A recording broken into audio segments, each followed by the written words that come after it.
Welcome to the 2025 Hedera year-end top 10, where we get into all the things that really have had an impact on the Hedera network over the past year.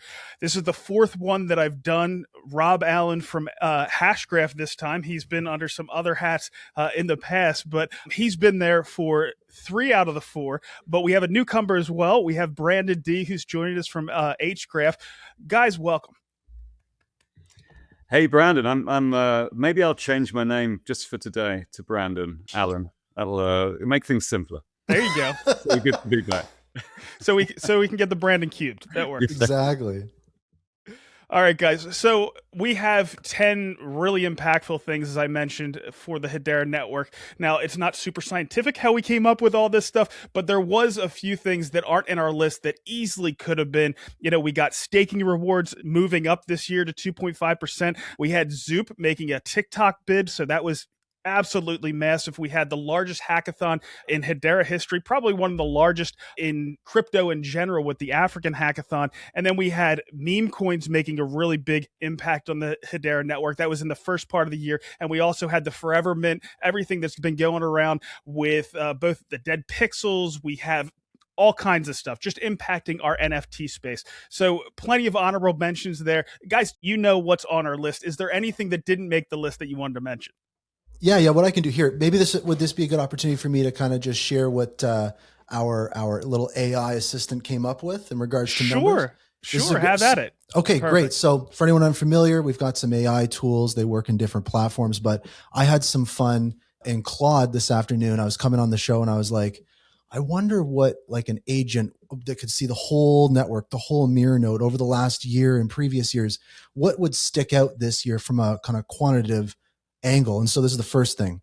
Hedera's smart contract ecosystem doubled for the second consecutive year with over 10,000 new contracts deployed in 2025. That's up 86% over 2024, bringing the total to 22,000 smart contracts.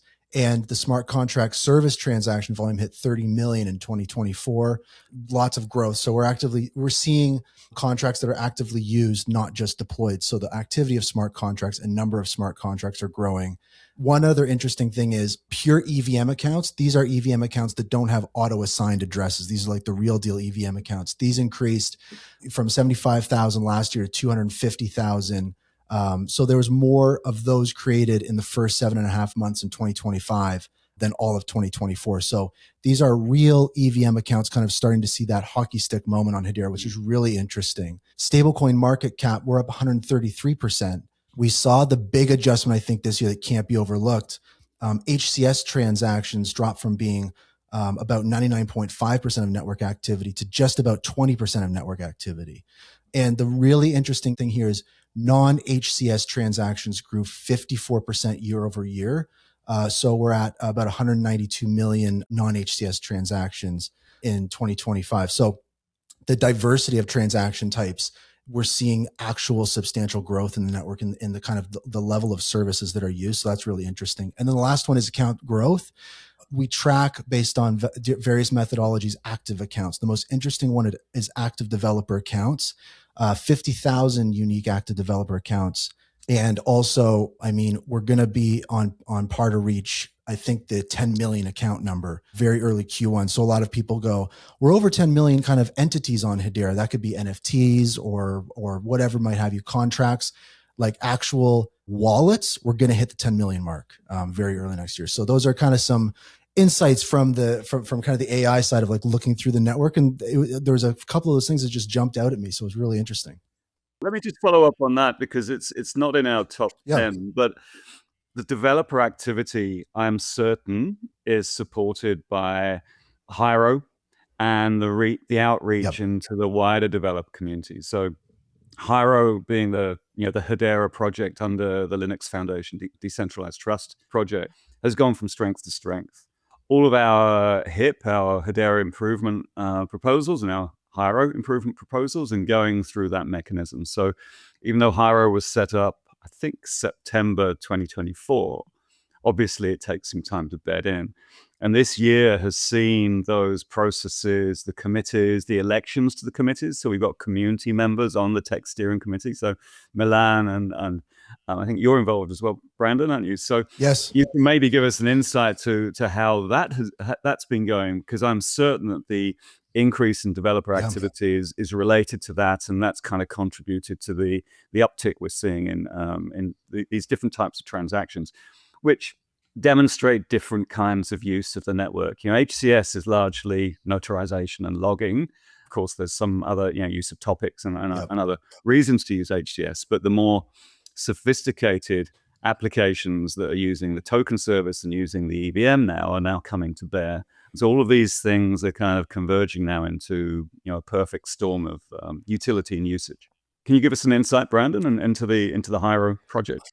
Yeah, for sure. That's a great input, Robin. I think that when we look at kind of those stats from the on-chain data, those active accounts, those are active accounts, entities on the network. And then when you kind of extrapolate that, and me being on the, I'm a member of the technical steering committee for Hiero, and that's just been an absolutely incredible experience. Amazing folks on there, and the calls are growing. They're open calls; anyone can join.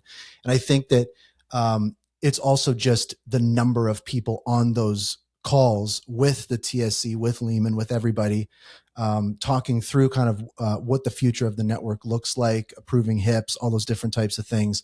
The number of people on those calls, the activity on GitHub, it all kind of correlates to a very active ecosystem. Even I saw the foundation recently put out reporting about developer activity and all those types of things. So all the signals point in that way.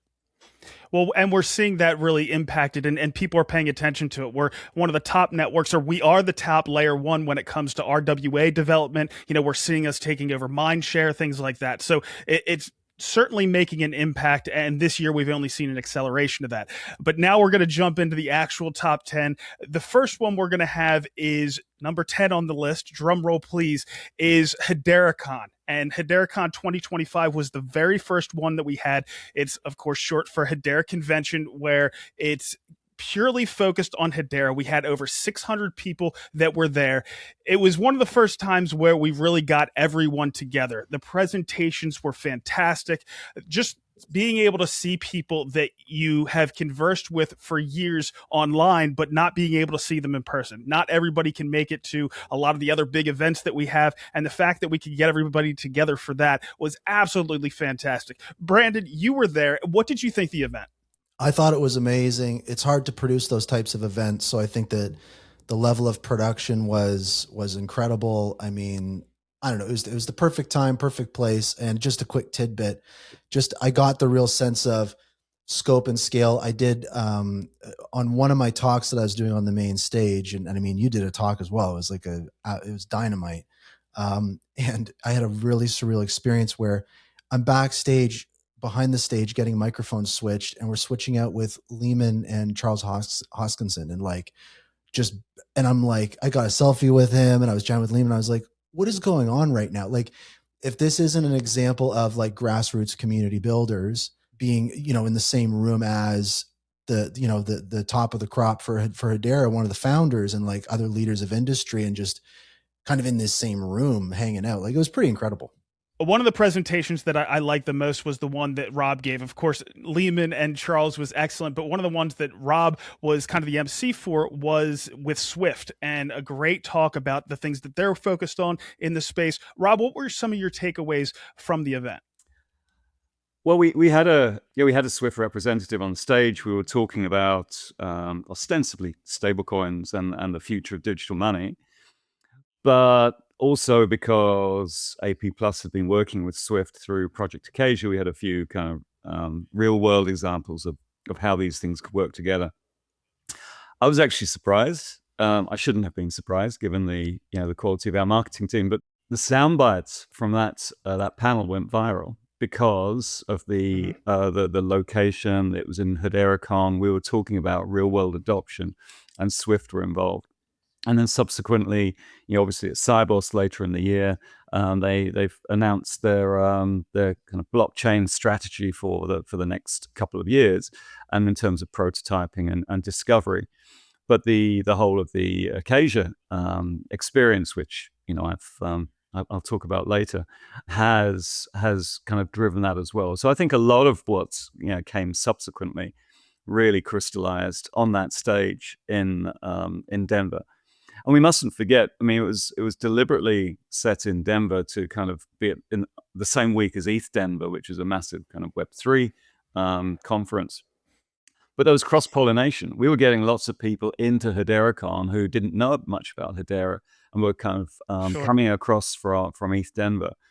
There was a real buzz in the room. If it was your first kind of exposure to Hedera, I mean, you could not fail to have been impressed, by the upbeat nature 100%. of the people there, the quality of the presentations, both on the main stage and the technical stage, the founders and Charles just kind of mingling on the floor there. It was perfectly executed. As Brandon said, it was at the right time as well. 2024 wasn't a great year for Hedera, but coming out of that into 2025, and then having that convention, that event, to really pull together the Hedera community was perfect. And I'm looking forward to Miami next year, because I think it'll be even bigger and better. I think it's going to be fantastic. I'm really looking forward to it. This one was special because it was the first one, but I'm sure the ones in the future are only going to get better, just like the entire network. So the next thing we're going to get into, number 9 on our list, is an entire nation state that's looking at adopting Hedera, and the country is Georgia. They are looking at taking Hedera and using it as the trust layer of their real estate industry in general. Initially, they're going to be doing things like maintaining the data of titles and things like that, but then it can just be extended to other things. It can actually be part of the market and so forth. It's the beginning of this, right? We've seen many other things come to Hedera, and it takes years to come to fruition. But the fact that they're looking at it at this scale is absolutely invaluable. I'm looking forward to what's going to come up from it in years to come. But Rob, I know this is something that just kind of hit. What's your take on what we saw come out of Georgia and the announcement with Hedera? Well, I know this use case very well, because when I was at PwC here in Australia 10 years ago, we pitched for the real estate registry when they were looking to re-platform. It was obviously too early, and I didn't even know about Hedera in those days, probably a year or so before then. So this use case is an ideal use case for distributed ledger technology, and for Hedera in particular. I think it's just the gateway use case, because all we need is one really good one with the likes of Georgia, and the technology, once adopted, will then kind of snowball. I don't know very much about the project. I know this is a testament to a lot of hard work coming out of the foundation, and I'll be seeking to find out more and hopefully get more involved. Well, it has a lot to do with the integrations we have as well. I know StegX, who has done real estate tokenization on Hedera, is involved, and I'm sure we're going to tap into a lot of our other partners as well. But now we're going to go into something that always is top on other people's list, but this year it's number 8 for us, and that's council member developments. And it's not just the council members that's been added for us. We have Arrow, which I actually forgot about, which is crazy, because Arrow Electronics is absolutely enormous. But we also have Blockchain for Energy, which is an energy consortium of massive giants in the energy industry. But one of those giants that's part of Blockchain for Energy just joined last week, and that's Repsol. So we're seeing some movement into the energy space, but that's not all that's happened when it comes to the council this year. Rob, do you want to get us up to speed? Well, yes. So the 3 new members this year are very active. So Blockchain for Energy, Arrow Electronics, and now Repsol just last week. I mean, we've been talking to them for pretty much all year, both through the kind of account management iterations around their use cases, just refining their use cases, and then working out how best to deliver those use cases. And around June, July time was when we announced the HEAT initiative, so the Hedera Enterprise Adoption Team initiative, which I now lead.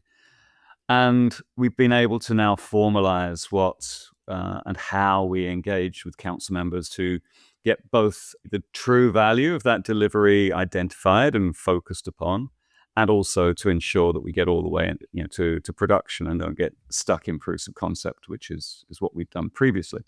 So one of the characteristics of new council members is that they come very enthusiastic and they come with lots of ideas or a single great idea which they want to kind of get some support delivering, and that's what Heat will do. I mean, Repsol has we actually voted for Repsol back in February, I believe, and it's taken this long to get to the announcement. So I know a lot of community want the announcements all the time, but there are a lot of hurdles to clear post the governing council voting for a new council member, standing up nodes and getting internal sign off and right, and getting to the marketing announcement.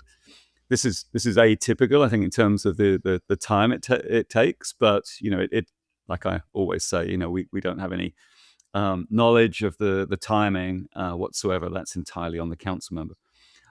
But in parallel with that, I have been talking to the reps, and I'm very excited about their particular use case or the ones that follow. So we'll be doing that in the new year. Blockchain for Energy have got a whole batch of use cases. Arrow Electronics are very far advanced. We'll be doing workshops with them in the new year to progress that.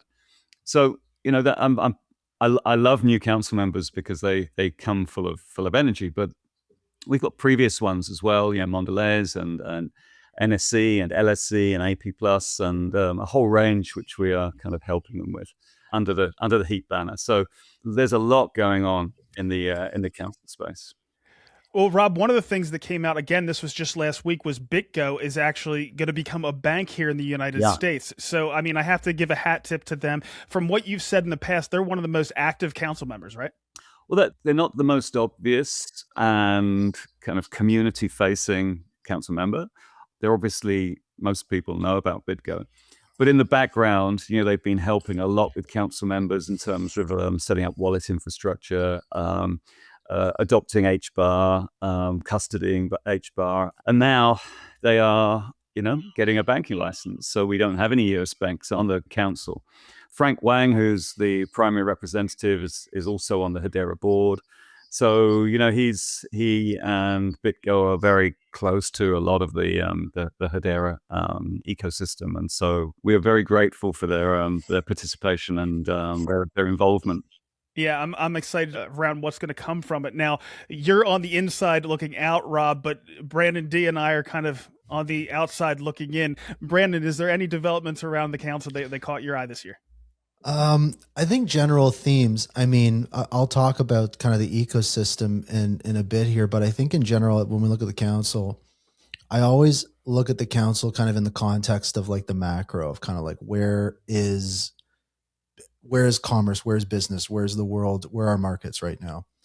And I look at what the council is comprised of, recent council members, and like many keywords kind of come up. And I think two big ones are TradFi, traditional finance, and energy, right? Mm-hmm. And it's really interesting seeing kind of where we're at and kind of how this technology space in particular has really kind of transformed, and we're on our way to like having a $10 trillion company in the marketplace. I look at what that is fueled by, and that's energy. That's a huge conversation we're having right now, is the amount of energy, how it's flowing, all these different types of things. So it feels like there's a lot of momentum in these kind of spaces and cross sections where the governing council kind of sits in their respective markets. And just, you think of it kind of that way and you're like, well, of course they're a council member of Hedera, considering where everything's at. So that's kind of where I see it from. It does feel like we've got a good council. I'm excited to see more members. I like the movement of the council right now, seeing members move through and these new members coming in, and just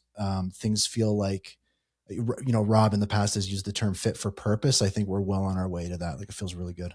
Yeah, I'm pretty confident that next year we're going to have one of these top 10 is going to be the Heat, everything that they've accomplished over the past year. Because I think this 2026, we're going to see a lot of those lighthouse use cases actually making it either public or actually making it on the network. So it'll be fun to watch. But the next one, number 7, Brandon, is going to be going to you first, and that's ecosystem integrations. We've seen a lot of them in a lot of different areas. What do you have for us on that? Quite a bit. So, I mean, we've got quite a bit on our list here. So I kind of got the headlines for each of them, because I think it's a good opportunity to catch people up on kind of what has happened with some of these. I think we look at them as those high level core pillars that potentially bridge that enterprise angle to the retail angle and vice versa. And, one of the most important things first off is, we're talking about a bridge at that point. So we saw Axelar, layer 0 interoperability. I mean, those two alone, we're talking about connecting the network to like 60, 70, networks, and just opening those pathways for new applications to move value through those networks.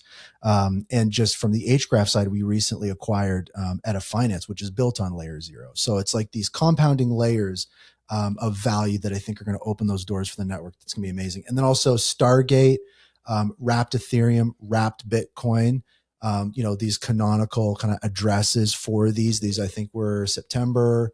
Also, the wrapped Bitcoin is backed by BitGo as well, which is amazing. Yep. And so these new doorways, whether it's from the actual applications, the rails, the assets being moved, like on all three of those categories, we're seeing more choice and more options and more pathways. So we always talk about kind of the chicken and the egg situation of like, well, we need more users. Well, how are we going to get more users? We need to open up the thing. So a decision's been made, open the doors, right? Let's make it happen. So I think the momentum, I just love to see that there. And then additionally, like we think about Swarm, right? The Hedera Foundation and Swarm, they launched EU regulated tokenized stocks. Apple, Tesla MicroStrategy, fun little tidbit. As we were building our ERC indexer for the EVM data for Hedera at Hgraph, we can look and see all those different ERC 20 and ERC 1400 and all these different assets on the network in our indexer now. And we see those like different kind of Swarm assets and different things. There's all sorts of interesting things happening on the network that's now kind of out there. And then we look at, for TradFi and DeFi, kind of unlocking that bridge between tokenized instruments and then the real financial markets. I think that's going to be crazy. Also, Arcax, their tokenized ETFs. We saw after hours trades. We saw multi-pool asset tokens like BlackRock, State Street. I think one of the most interesting things was, the collateral trades with Lloyd's and Aberdeen, right? A governing council member. So you see these headlines, you see these kind of third parties. There's always a governing council member, something in there. Like it shows you that's where you see the engagement, right? Yeah. And then C Sigma, great team. They launched that CSLYD stablecoin yield product, the RWA stuff, carbon credit markets. We're seeing like this really crazy trajectory, like even going back to the EVM stats a little bit, like just the past couple months, those have really starting to take off. So we're really at the beginnings of something here, I think. And then just wrapping it up here, like FSCO, Singapore Tech Festival, they did a tokenized and finance use case.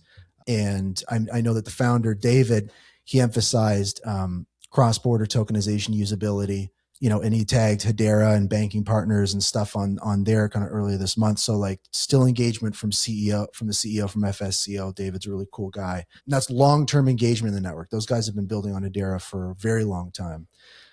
These are kind of like FX deposits, foreign exchange markets. So when we look at kind of the concept of like what a decentralized foreign exchange market could look like, that your brain kind of explodes. And then yield FX, these are kind of like FX deposits, foreign exchange markets. So when we look at kind of the concept of like what a decentralized foreign exchange market could look like, that your brain kind of explodes. And on my exploding brain, that's kind of the highlights from the interoperability side and kind of that ecosystem development thing. But that was really the main headline here was of this year from that end was like opening doors to the network. And I mean, it's going to overlap with a few of the other things that we have on our list. There's going to be a lot of overlap here, but it's important to build all those little pieces of infrastructure that then can work together to build greater things in the future. So it's exciting to watch how all of this is coming together. Also, some of the smaller integrations I'm excited about seeing. We have, Orbit that's building a front end, but still using Saucerswap on the back end for the liquidity, but putting their own little twist on Hedera DeFi. We have something similar happening with Bonzo that's building their vaults on top of Saucerswap. So these little teams are kind of working together and figuring out where they can find their own little niche and putting their own little spin on things. But Rob, as far as the integrations across the space, what are you thinking about? Yeah. So there was a long list there, and it's easy just to consider these as lots and lots of point integrations and lots of change.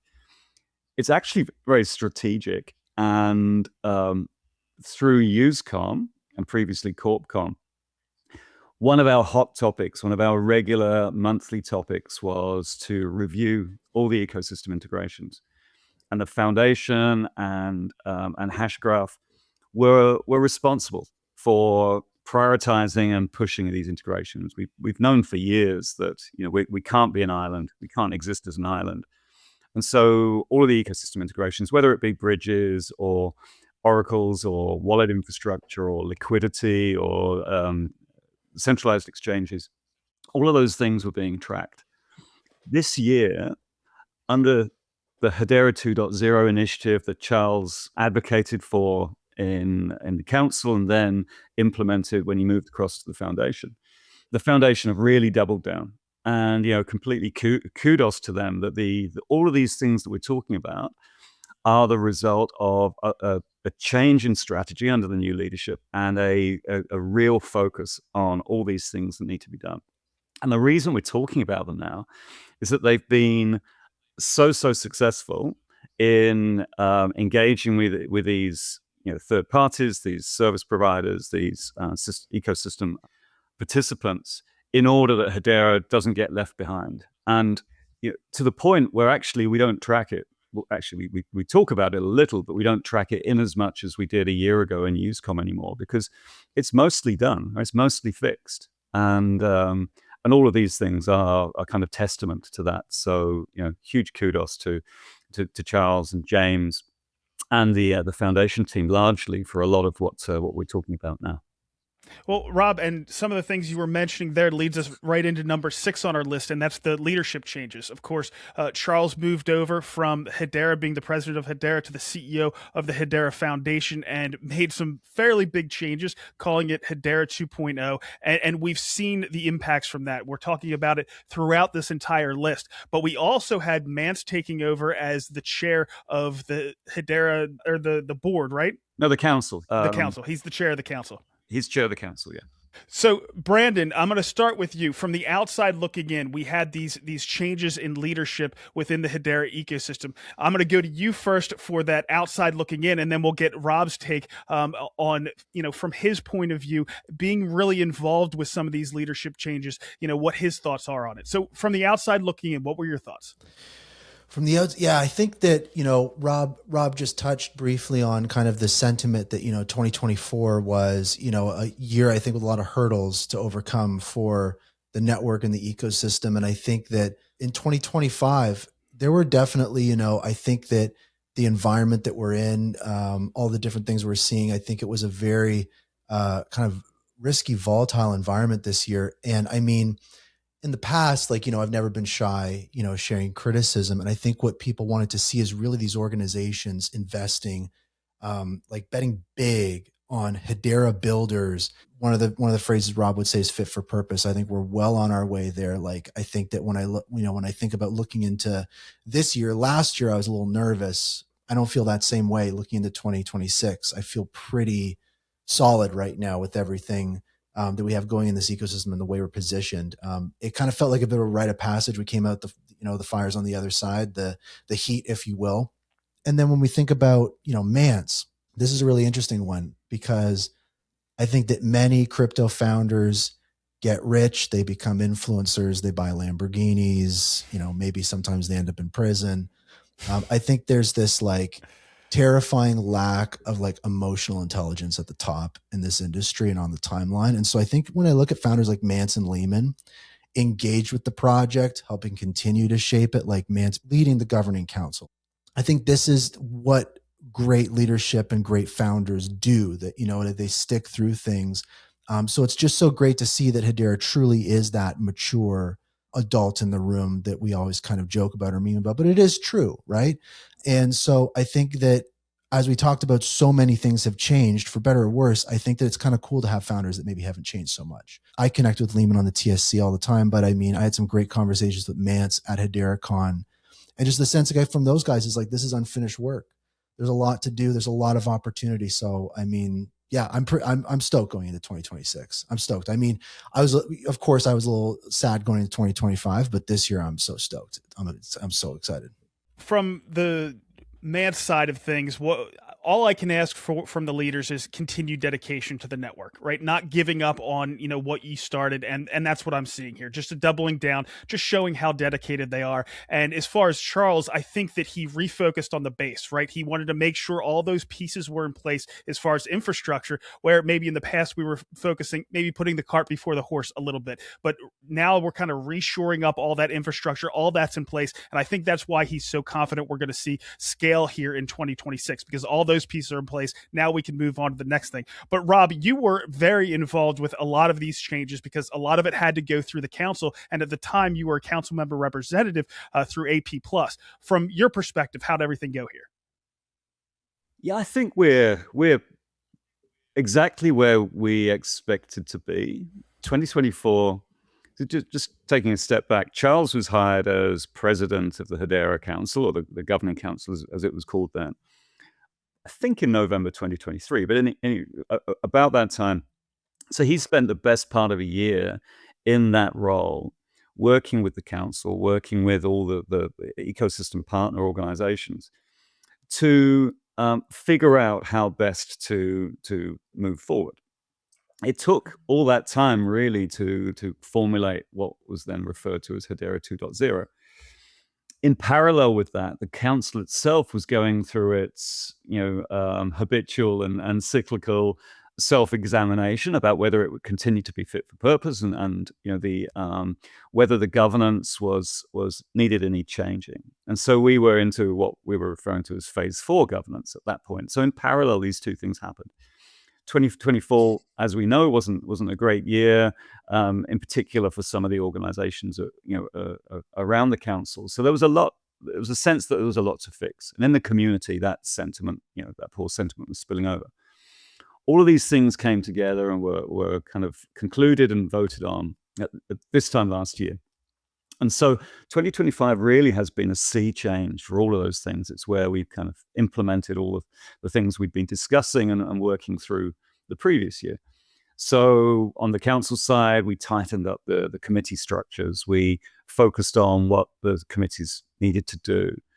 We reduced the size of the board. So it was very much focused on corporate governance of the LLC rather than a far more engaged and executive set of directors. Because then we had the president. And that was part of that natural maturation of Hedera, and will continue to be. A 100-year business isn't going to stay static. It's going to continue to evolve, and that's right, and as it should be.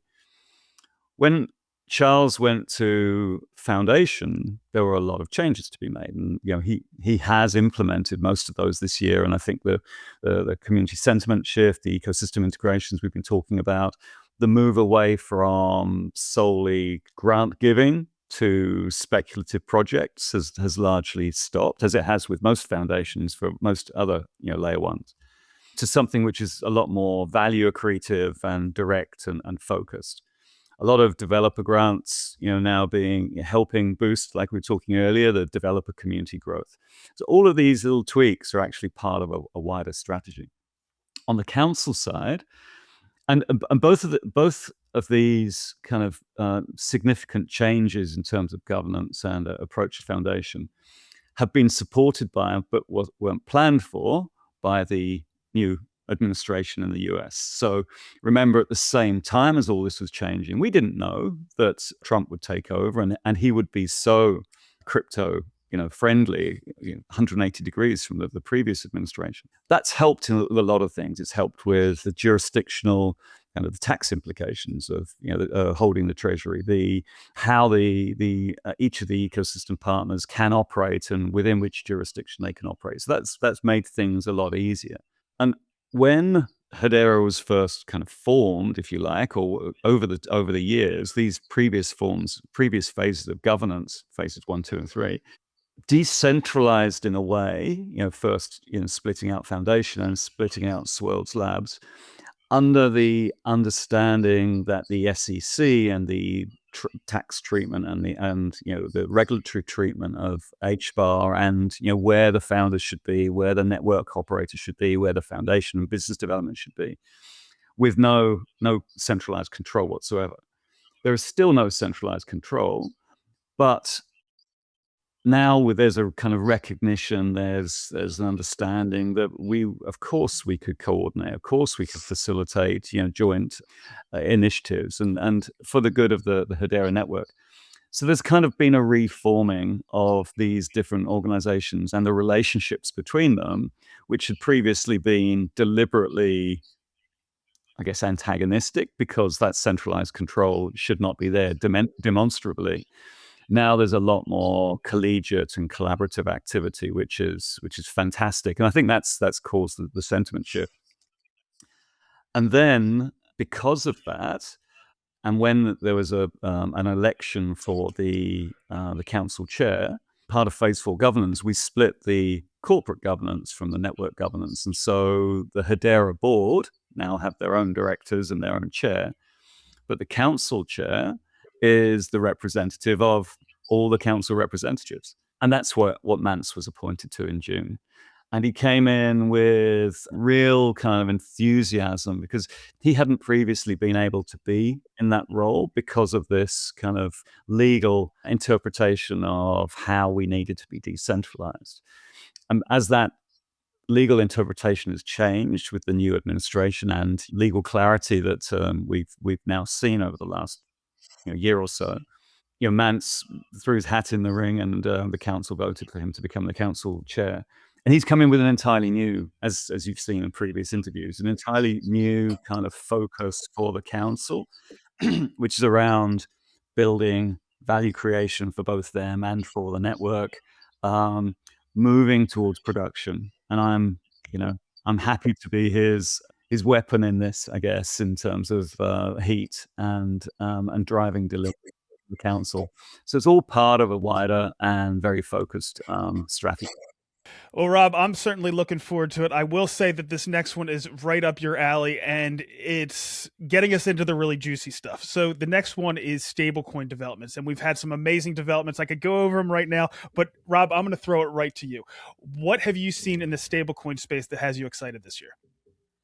Well, stablecoins are the killer app for 2025. I mean, there's no doubt that the starting gun was fired in January, and we've seen across the entire Web3 space, as I've actually been saying for many years, because being a payments guy, I've recognized stablecoins as the core capability, the primitive that is going to open doors and enable all the use cases that we've been holding dear but not being able to deliver to for 10 years or so.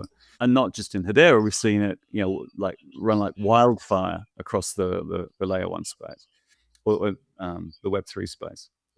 But particularly on Hedera, where we've got the ability to create native tokens via the Hedera token service, where we've got a fully optimized and hyper optimized EVM, and we've got some excellent council members to demonstrate how these things can be delivered.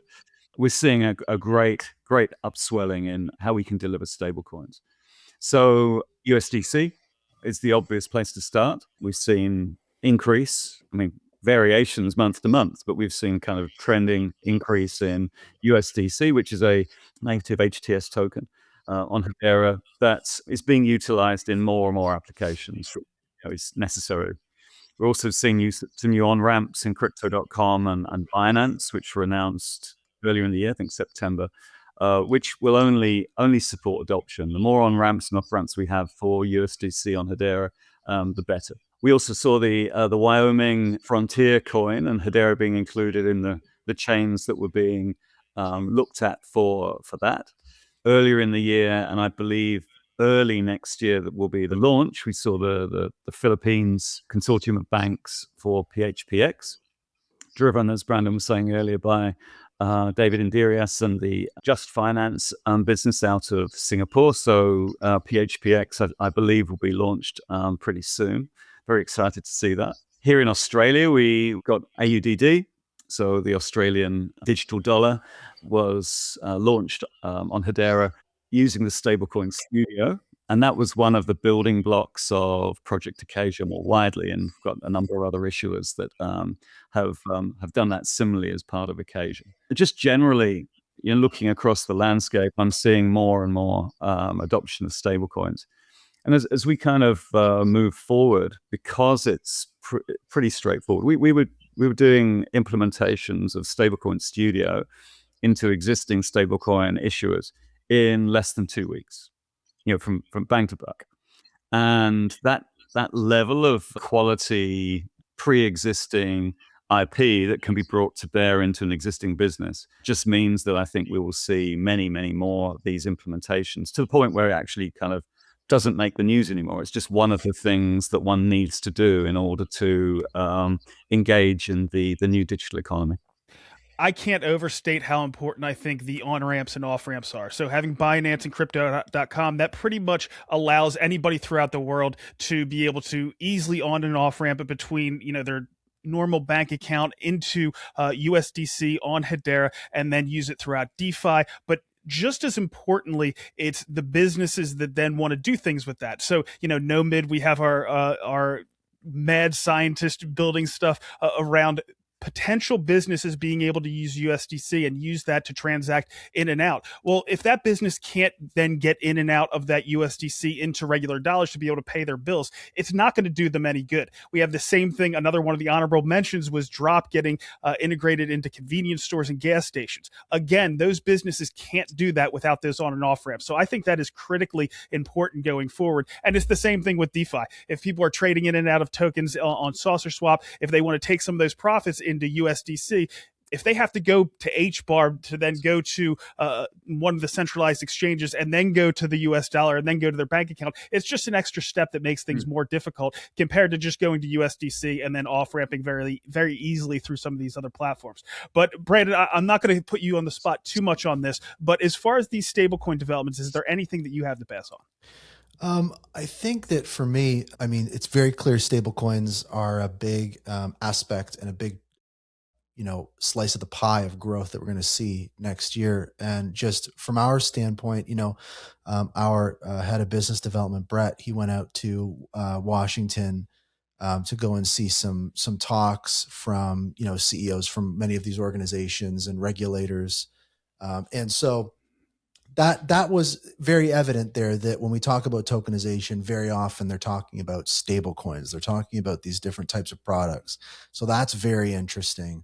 And then just from that, more direct boots on the ground layer, now with Hgraph, operating, the bridge component of Edda Finance, we kind of see that it's a little less these days about total value locked. It's like, okay, you've got a bunch of value here, right? I think what the market's really asking is like, how much value is moving, how fast and where, And so I think that that's really where the interesting conversations are. I think when we talk about stable coins and when we talk about value, what you're talking about is like the movement of as much value as possible, as quickly to as many places as possible.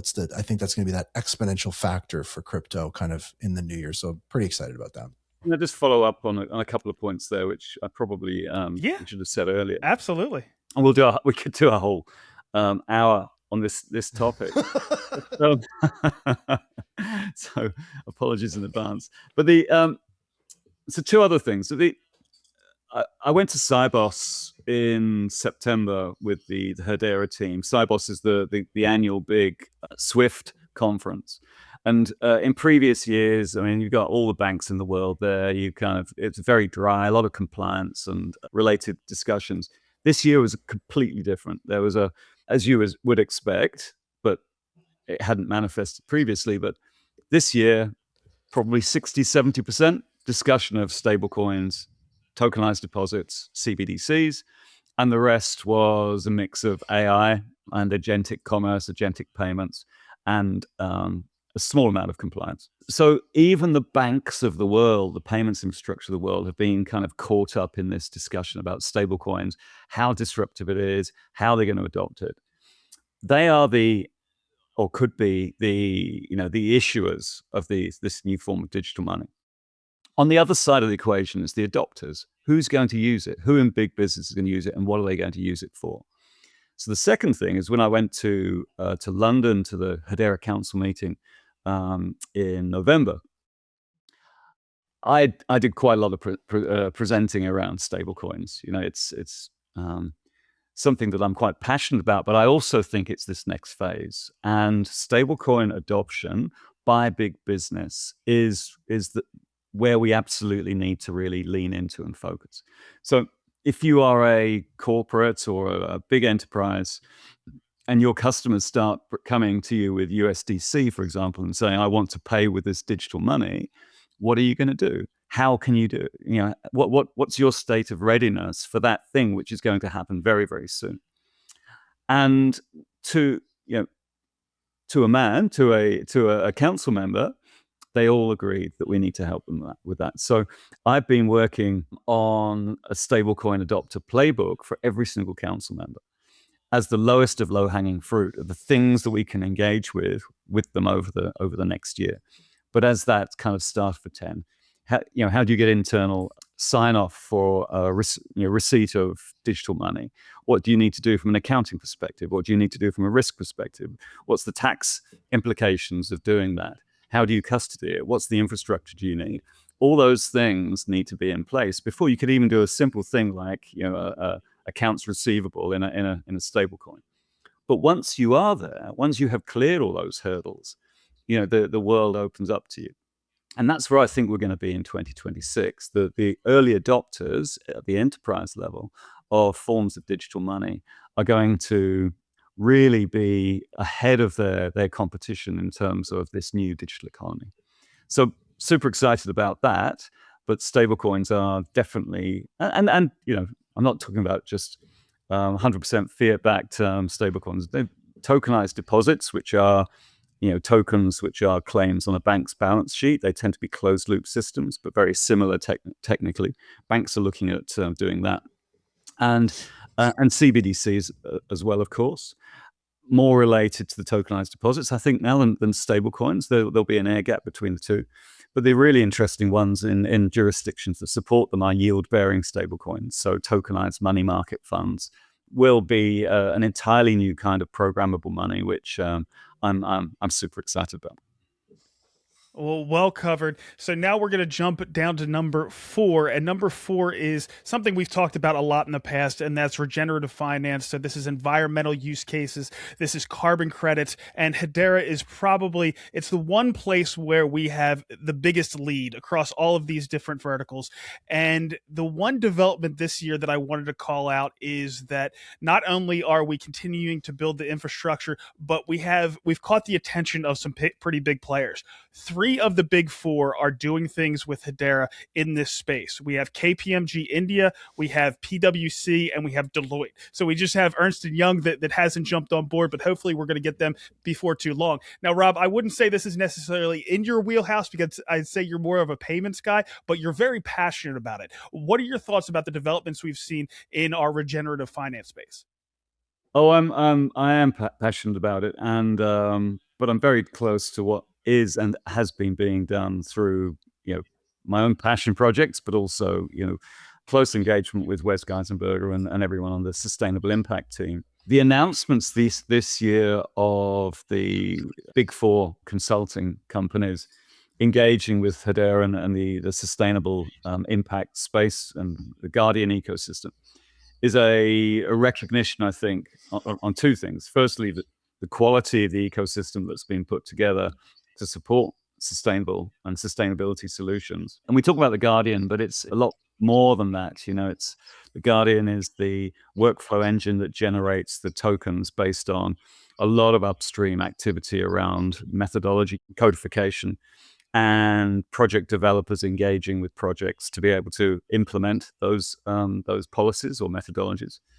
And then there's marketplaces, and then there's financing partners that provide things like green bonds and forwards that fund the project. So we've developed a very maturing ecosystem now, and the likes of KPMG and Deloitte and PwC recognize that. But we need these go-to-market partners. We need their client base, that all of which have sustainability objectives and obligations and ESG reporting requirements. So by partnering with the big 4, we get access to their client base, and they are a kind of go-to-market partner in that. The other really big announcement this year was Vera. So Vera are the world's biggest standards body and registry for these sorts of methodologies that are required for carbon credits and biodiversity credits and the rest of the things that we're going to tokenize. So getting Vera, who had been burned previously by former blockchains or meaningful and noble integrations, but ultimately failed to deliver. So they were very reluctant to engage. But over time, and they saw the benefits of what we had built within the Guardian ecosystem, and now they're fully on board, working through their methodologies to bring them all onto the Guardian platform. And what that actually means is it lowers the bar for projects that are delivering sustainability outcomes to actually engage into our infrastructure. So Olcott or other project developers, will have this, I mean, it's already the largest open source library of methodologies on the planet for Guardian. It will have all the Vera ones in there as well. So that's a really big deal. And that's why the likes of, the big four consultancies see that there's no alternative. Hedera and the Hedera Guardian is the only partner with whom to take these things to market. And other announcements like the UNDP support, which kind of goes hand in hand with our continued COP involvement. So the annual COP conference, which is the world's biggest kind of climate conference, which we continue to have presence at. And just recently, Virginia Water came out with talking about water rights. Water Ledger, run by a very close friend of mine from Brisbane, Katrina Donaghy, has now sealed the contract with Virginia Water in the US to tokenize water rights and the management of water, which is a really, really key resource everywhere in the world. Again, using this same infrastructure. So, it's great at the end of the year to kind of summarize all of these advancements because they sometimes go under the radar and don't get seen. But it's been a massive year for sustainability on Hedera again.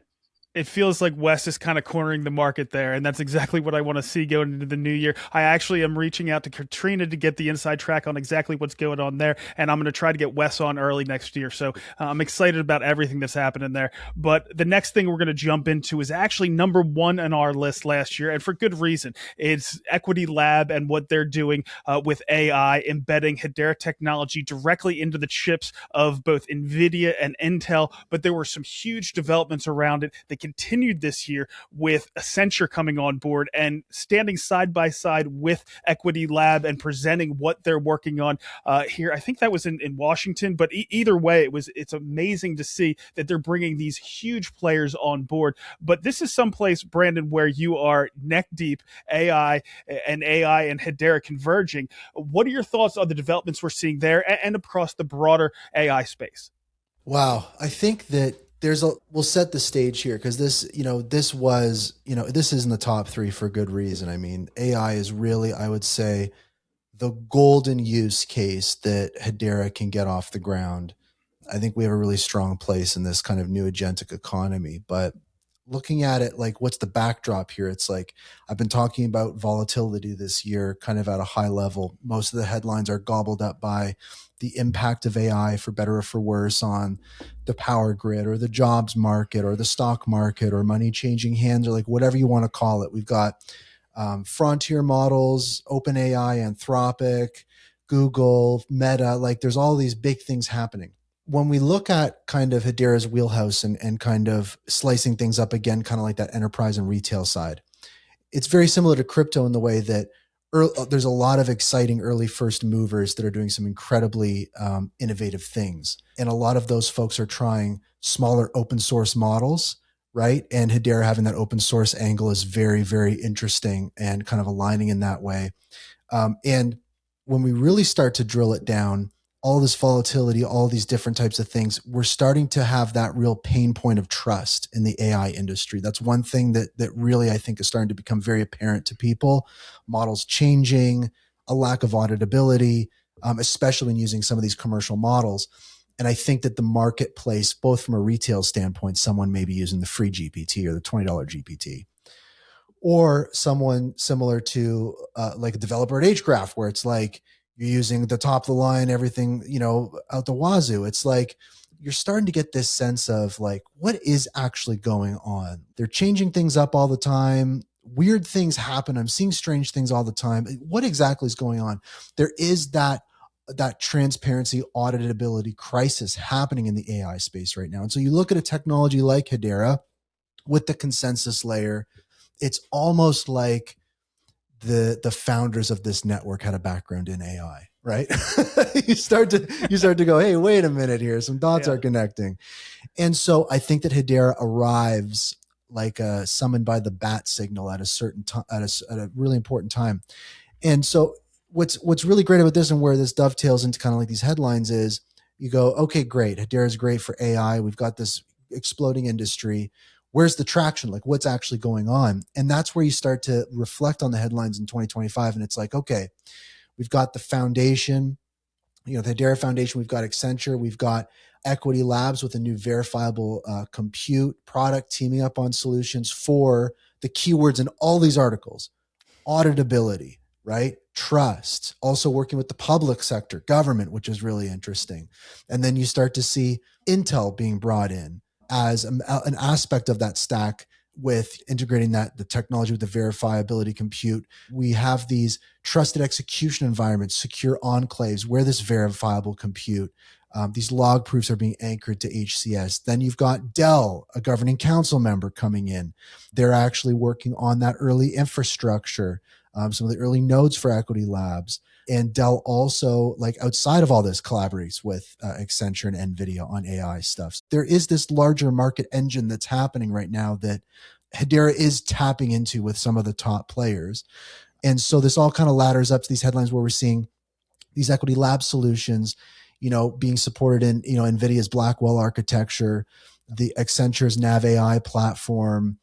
Hedera contributors to growth of the AI space could be some of these products that Hedera brings to the marketplace, like HCS, all these different types of things. And so I think that the power is really in the community's hands and in the governing council's hands and the leadership's hands, is like, what problems can we solve? And I think that we've all honed in on a really great problem, which is this trust and auditability. And it's just very interesting to see that reaching kind of almost a fever pitch at this point in the AI space, of just the regular public going, what exactly is going on? What am I being told? It's becoming too complex. And so I think people are ready for that next layer, which is that trust layer, that auditability layer. And that starts, I think, with that enterprise stuff. So, I mean, it's got me stoked. The headlines got me stoked. And I haven't even touched on kind of, again, some of that grassroots retail stuff. But I mean, Hgraph being a part of Hashgraph Online, right? Working on a lot of the different standards that allow that discoverability, that auditability for agents, for different MCP servers, all these different types of things. We're having really robust conversations in the Hyro Technical Steering Committee calls. It is really all hands on deck from so many different perspectives. But I do think that if we're very smart, I think that this network, some of the products that it offers, really are kind of that unfair advantage in this wave coming. So it's going to be an interesting 2026. I'll tell you that. Well, you mentioned Hashgraph Online, and Michael Cantor and I have been talking for a long time about how Hedera is perfect for agentic commerce, agent to agent, user to agent, all that kind of stuff. And that's where it kind of crosses into your wheelhouse, Rob. We heard Mance talking about how one of the things he's really excited about for 2026 is focusing on agent payments and Hedera's role in that. Where are you focusing as far as AI in general? Where are you paying attention to things? Well, AI in general, I think, what one can't avoid, and it's going to be intrinsically integrated into all that we do. I mean, so Heat, we're superpowering all of our deliveries using AI. But going back to what we were saying, or what Brandon was saying around Accenture and Equity Labs, we had a presentation from Brian Rich from Accenture and Jonathan Dotan from Equity Labs in London just last month, and they enthralled the audience, the council members there, with the sorts of things they were looking at. This has gone beyond the verifiable compute that we heard about a year ago. with agents becoming the hottest of hot topics, way beyond stablecoins, whether it be agentic commerce or agents within the workforce or however they are used. How do you know that agent is the agent that you are expecting it to be? With Accenture, Equity Labs are defining ways where I can only describe it as, how do you vacuum seal and provide the seal of approval on an agent so you can trust that agent and those agents that are going to be running critical infrastructure or core business operations? We need to find a way to do that. So that's where they're focused, and that's super exciting to me. And I'm resonated with pretty much every council member there. So they were on stage for a very long time. And it was very, very, useful and well time spent with them. And so I'm like Brandon, I'm excited about what 2026 holds. In terms of Mance and agentic payments, I mean, it's a no-brainer. I think that very soon we're going to see agentic commerce and agent-to-agent payments. We're seeing standards coming out of the wider space, so getting A2A and the 402 standard and everything else, looking at ways to allow for agents to, under delegated authority, to make payments online. That's going to be with us pretty quickly, and 2026, I think, is the year for that. And we're very well placed, whether it's I know you, Brandon, HBAR is the currency of the agentic economy, or it's stable coins, or it's some other currency. I think we're super well placed for that. We have to demonstrate this because it's a very, very busy and hotly competed area, but we absolutely have to be in that fight. Yeah, we're ready to compete, right? So we've talked about a few governmental level use cases that are being tackled. We talked about Virginia. We talked about Wyoming with their stablecoin, the Frontier stablecoin. We talked about Georgia, got its own focusing on real estate. But probably the one that has moved ahead the furthest has actually been out of your backyard, Rob, and that's Australia. The central bank has been very forward-looking, trying to find things. And that brings us to number 2, and it's Project Acacia. There was tremendous success that we saw come out of that, and it sounds like we have some things that could come out of it for the future that you're excited about as well. So number 2, we have Project Acacia. Why don't you give us the rundown, Rob? Yeah. After about a year, I think people are probably a little bit bored, but let me just try and encapsulate it into quite a short summary. So 2025 has been the Reserve Bank of Australia's year to focus on tokenization in financial markets. And Project Acacia was a year-long project which invited financial services organizations to propose projects around the theme of tokenization.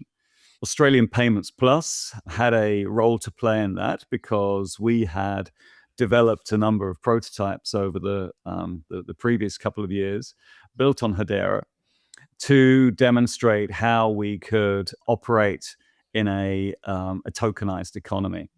When you have tokenized real-world assets or tokenized financial products, you need tokenized money to settle.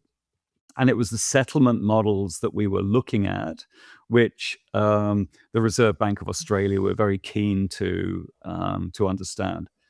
AP Plus, Australian Payments Plus, had 3 main projects. The first was to look at how we would integrate stablecoins with existing payments infrastructure. In Australia, we have a system called NPP, which is our faster payment system for account-to-account payments. So if I were holding a stablecoin, how could I pay it directly into your bank account? And that was a project that we worked on with Swift and some of the NPP participants to figure out how that would be best done as a proof of concept. And then the other 2 projects that we actually piloted with real money on mainnet infrastructure were firstly an interchange for stablecoins. So if we had banks as part of our schemes issuing stablecoins or other forms of digital money, how would they be interchanged? So again, if I was a customer of Blue Bank holding Blue Bank coin and you're a customer of Red Bank and only want to receive Red Bank coin, how could I seamlessly send you Australian digital money without knowing what color of the coin you want to receive it in? So that's the token interchange, which we demonstrated just a few weeks ago with a number of industry participants, a number of the stablecoin issuers with whom we had to integrate with Hedera. So we had 4 of those. And in addition to that, we wanted to back our settlement asset with central bank digital currencies. We also demonstrated how you can integrate a private network. So we used Hashsphere, of course, with a public network on Hedera, and remain kind of synchronized across the two, which was kind of a key innovation, I think, of this year as well. So that was the token interchange, delivered very successfully. Great coordinated work across a number of different teams. Oh, and also we needed to make this cross chain, because we can't prescribe which chain the blue bank or red bank issues onto. My preference is Hedera, but I wouldn't be able to tell them. So we built in the bridge into EVM chains, and that's a piece of work that Hgraph helped us with, implementing the layer 0 bridge. So you could do red to blue, which would be Hedera to Ethereum, or from Hedera to Hedera, or Ethereum via Hedera to Ethereum. So that's actually quite important and core infrastructure. And then in the future, potentially adding other chains if the issuers require them. I have to say, the latency end to end on a Hedera to Hedera swap was tiny compared with the end to end latency across bridges, which is what you would expect. In addition to that, we were able to integrate custodial wallet solutions, which we previously hadn't had. So Fireblocks and Utila, Fireblocks within the private network, Hashsphere, and Utila on the public one, because we needed custodial wallet solutions, and both of those were able to be both prioritized and accelerated because of the high profile of Project Acacia. So that was the second project, and then the third one, which was one which we wouldn't normally expect Australian Payments Plus to be involved in, but was because the core themes of Project Acacia are around tokenization of financial products. We found it actually a fairly straightforward extension of what we already built into the DVP space. So settlement of digital money for digital asset, and supported an organization called Imperium Markets, who are a licensed market operator here in Australia, issue tokens for things like annuities or short-term deposits, or short-term term deposits, and certificates of deposit. So normal financial products that the likes of big asset managers or investors, such as superannuation funds or local governments seeking high returns over a short term, that they provide a marketplace to do that. And we built a settlement coordinator layer that does the DVP between forms of digital money and all of those stable coins that we've integrated into the interchange layer, but then with banks who are issuing these financial products onto that marketplace. Again, something we demonstrated just a few weeks ago, and worked particularly well. So that's quite a long summary of Project Acacia. It's been a very long year. Yeah, well, I was impressed from the very beginning, but to see where it ended up was really impressive, and all those lessons learned are going to be really important going forward. You teased a few things there, and I know we're looking forward to what's coming down the line. Yep. But this next one, number 1 on the list, has everybody excited. We touched on some of the things around it, but it's definitely Hedera and TradFi. We haven't talked at all about the fact that we got an ETF that's backed by HBAR this year, HBR. Huge hats off to Greg Bell from the Hedera Foundation. He did a fantastic job working with Canary Capital to make that come to fruition.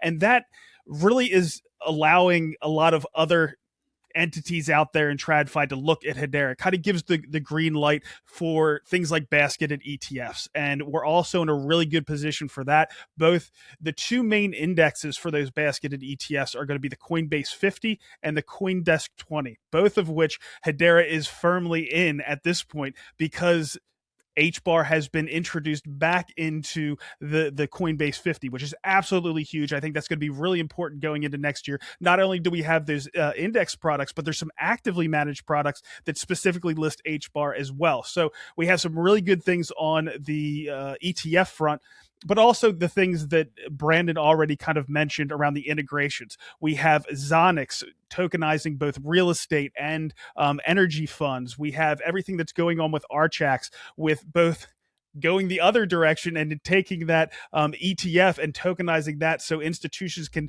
participate in it after hours. Yield FX is another big one. We have C Sigma. We have Lloyd's participating with finding ways to use these tokenized assets. After Archax, one of our other partners, have tokenized these things, now you have to find how can you use this. And Lloyd's actually used it as collateral. But this is a huge thing. RWAs, Hedera is leading as far as development in that space. So it can't be overstated. And a lot of it is because of the regulatory environment we now find ourselves in. These things couldn't have been possible if we were talking about it 18 months ago, but now, or at least in the United States, might have been possible elsewhere, but in the United States, where a lot of this innovation leads, now we have kind of the open window, open door to be able to participate in a lot of this stuff. And my gosh, are we seeing that kind of participation?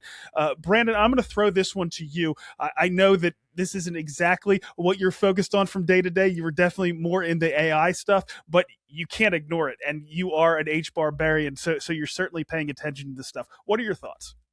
I mean, it kind of touches on, nicely like what I was talking about earlier, like you said about the integrations and stuff. And I think that it ties back into that theme of like opening doors, opening options, opening decisions, like just breaking that chicken and egg scenario and being like, here you go, here's Hedera. And maybe there's a little trepidation or nerves around doing something like that. But when you see the inflows to the ETF, when you see some of the on-chain data reflecting some of this growth and maturity of the network, when you start to see some of these things, you really get excited and you go, okay, maybe we do a little more of this. Maybe we push a little harder on the gas. Maybe this, so it's, and you start to also see how it impacts those broader news cycles. There's a reason we got back on that top 50 index, right? This network was making noise. And so I think that in this attention economy, I think all of what we're talking about ladders up to the ultimate resource, which is attention, right? And I think that Hedera is starting to do a much better job of getting that. And you get that through doing things that are very interesting to people. And people are very interested in that ETF narrative, and that from the Hedera perspective, and HBR as an asset knocked it out of the park. So I think that those are some very interesting things that really show how different this network is posturing itself and able to execute on different things and the types of folks that are involved. And so like you say traditional finance, there's always that long-term thing of like, what is DeFi? What is TradFi? At a certain point, you've got ETFs backed by a bunch of HBAR. You've got tokenized versions of those ETFs tokenized back on Hedera. What's going on? We're living in crazy world. This is amazing. So it's this momentum, it's this excitement, it's this engagement that translates into adoption, money flowing. This is the kind of thing I like to see. It's okay to just take those broad strokes, take those big bets, move things forward, grab that attention. We're starting to see some of the rewards of that. Of course, you're not going to have winners all the time. Of course, you do run risks, but no risk, no reward, no pain, no gain, baby. You know what I mean? Yeah, no, makes perfect sense to me. And one of the things that I didn't talk about there is one of the council members that's working hard in the space, and that's the Nairobi Securities Exchange announcing the Kenyan Digital Exchange. So like a sister exchange where everything's going to be tokenized, and they've created a sandbox where they've already come out with a stablecoin. Of course, you have to have a stablecoin if you're going to have an exchange, but it seems like they're moving forward in earnest. And Rob, I know you've been paying a lot of attention to that, but is there anything in the RWA space, TradFi space, any of this stuff that's going on that's really caught your eye? Well, all of it. And as I said earlier, if you've got digital assets, you need digital money to settle for the two. there are games we can win, right? Or are winning or have every right to win, like in the sustainability space and pretty much everything else we've talked about. And then there are games that we have to be in, right? So, if we hadn't had the HBR and ETF, there'll be lots of questions being asked about why we don't have an ETF. But, those table stakes that we currently are in, and again, testament to the foundation team for ensuring that we're kind of always there. Kudos to Nilmini Rubin, because she's always on the forefront for policy discussions and always punching above her weight in terms of our presence across the planet in policy discussions. We have to be in all of those conversations, and some of them we will win. But there are very few, I think, now. I mean, in the past, we could say that we've kind of missed the boat on a few of the waves. I think we're kind of where we should be on everything, because otherwise, we will miss an opportunity. But I think all of the opportunities are laid out there in front of us. RWAs in particular, we've got 4 key focuses for next year, with digital money and digital and stable coins. We've got tokenization and real world asset tokens. We've got AI provenance and trust, and we've got sustainability.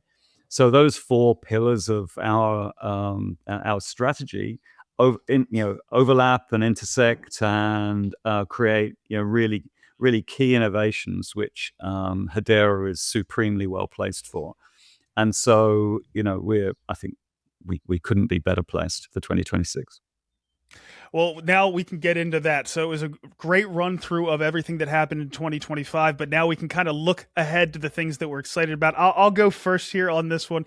There's a few things that I want to, or I'm really looking forward to. Something that didn't make the list, but again, could have been an honorable mention, are the developments we're seeing in DePIN, decentralized physical infrastructure. And we have 2 major players in that space that have been here forever. The fact that they're really only going to start to impact the network next year blows my mind, but one of them is Neuron, working in drones and the aviation industry. They're going to be launching a token on Hedera probably mid next year, and then the other one is CLSQ and their transactional Internet of Things. They're also focused on quantum and AI. They're going to be launching a token probably only about a month out. So it's interesting to watch how these things that we've been talking about forever, transactional Internet of Things, everything that Neuron's doing, is only really coming to fruition next year. It takes a long time for these to actually come and impact the network, but we should be seeing that next year. And the other thing that I always look forward to at the beginning of the year for Hedera is the unknown, not knowing what is going to be exciting and what's going to come out, the things that are going to surprise me in the next year. And it's an absolute blast being able to do that as far as the news side of things. But Brandon, I'm going to kick it over to you. What are you looking forward to most? I know you have tons of things that you're working on that are in the hopper. What do you got for us? From the Hgraph side, I mean, we had some big news coming out. I mean, of course, like we're going to be offering all sorts of new data, whether it's EVM or Ethereum nodes or different things. Like, it's about embracing that multi-chain future, really onboarding folks. And then from, of course, our acquisition of Edda Finance, branching into DeFi, we're very excited about a lot of things in that regard. And also too, I mean, from the AI side, having just launched our new Hgraph data agent just a couple days ago, the response has been overwhelming. The usage is through the roof. The MCP server, probably the most used on the network. So it's just really exciting times. I mean, that you feel it. You feel that engagement everywhere you look, right? And I mean, the market is just waiting to pop off. So it's just, the excitement is definitely high going into 2026. But the other thing is just, I have to give a shout out to a lot of retail projects. I mean, the challenge of doing top 10 lists like this is, like, we definitely have to deal with themes of like these kind of broad stroke sectors. But I mean, when you really drill down, I think that what moved the needle this year is stuff like, Saucerswap, right? With, the whole new version of their platform launching. It's gorgeous. So we've got Saucerswap. I mean, Centex, Hgraph's gonna be working with Centex to really kind of level up the NFT space. So Kabila, Hashpack. I mean, Hashpack doing like a card. Yeah. Like, that's insane. you can't have those kind of platforms without drilling down to the creators that are creating the meme coins or creating the tokens or creating the NFTs. Meme job. So it just goes down the line. Yep. Bonzo Finance, like so many of these, like Dovu, like you can just keep going on and on. So that's the main thing. And just the quick last thing is just the common thing that ties even Hgraph included together with a lot of these companies is, and we can even extrapolate this up to the governing council is, I think Rob touched on this at the governing council level, is it's not just about this collective network maturing and growing. It's like each individual component has their own growth journey. It's like whether it's a particular governing council member or something that I think really struck a chord with a lot of people in this ecosystem, where people look to Hgraph as like this kind of exciting startup in the space, doing fresh things with AI, data, all these different types of things. So people get very excited. But when you see a startup like ours and a growing team like ours get an opportunity to work with, an entity like Australian Payments Plus, that's where you really start to, pinch yourself a little bit and you go like, there is really opportunity in this space to get into business and build in this ecosystem. And I think that for me personally, and I mean, shout out to Tyler McDonald, our CEO, really leading that initiative with AP Plus and the Hashgraph group. Just those guys move fast, right? I mean, these teams move incredibly fast. And I think that, from a personal standpoint, that's just, I totally relate to that. Everyone's also got their own unique journey. So I don't think we can discount the power of the individual going into 2026, whether it's the person, the agent, the device. I think that, if you're looking to get into this space, looking to try things out, seeing if it's right for you, I mean, come check it out. I mean, there's nowhere but up in here. So I'm very excited. Great stuff to look forward to. And Rob will give you the last word. Oh, thank you. Well, I want to echo everything Brandon just said about the community builders. I mean, I don't think we would be here without the enthusiasm and the long-staying stamina that these guys and girls across the community have had for years and years. And the ones that are still standing are strong, experienced, proper entrepreneurs, and with whom I'm very keen to advocate and work with in the similar way to how we work with Hgraph. My 2026 is going to be laser focused.